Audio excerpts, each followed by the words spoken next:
Welcome back to NBA Today. So the Suns, they were in Chicago visiting the Bulls last night. So here are the highlights. DeMar DeRozan hosting the Suns. Devin Booker, he averages 8.9 points in the first quarter this season. That trails only Kevin Durant, and he got off to a hot start. Richard. Well, and this is the issue with the Phoenix Suns. He is second in the league in first quarter scoring. That means they get off to a good start. So he comes out and he sets the tone like one of the best players in the NBA. And when they play against great teams, it's almost like the Phoenix Suns go to another level of intensity. Case in point.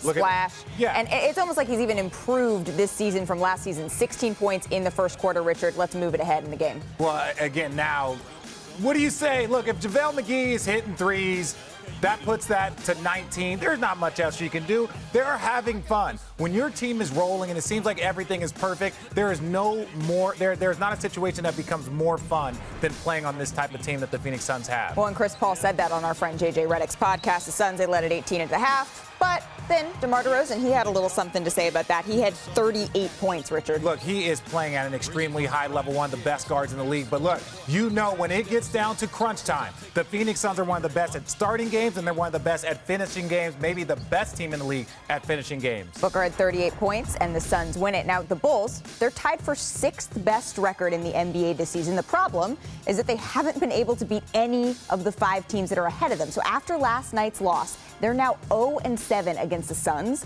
the Warriors, the Grizzlies, the Heat, and the Bucks. So given those numbers, why do you think, Richard, that the Bulls struggle so much against top teams? Well, I think that's the next phase for them. That's the next step. When you're talking about being in this league, you're supposed to beat the team that you're supposed to, and you're supposed to split with the really, really good teams if you're an elite team.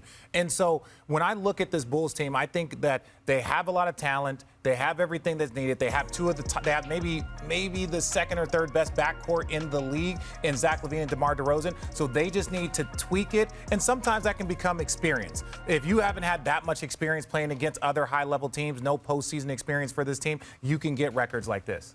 Well, look, good teams are hard to beat, and the Bulls haven't been healthy, or sometimes even close to healthy for a lot of those games. And the other thing is, with apologies to the Bulls, they're just not as good as some of those teams. I mean, Phoenix, Golden State, Miami, Milwaukee, we're talking about heavyweights, and Memphis has been the story of the year in the NBA, and that's fine for the Bulls not to be as good as those teams. This is a great year for the Bulls. They're building towards something. They don't have to be as good as those teams right now. Well, and speaking of the Bulls, here's our NBA Wednesday doubleheader on ESPN and the app.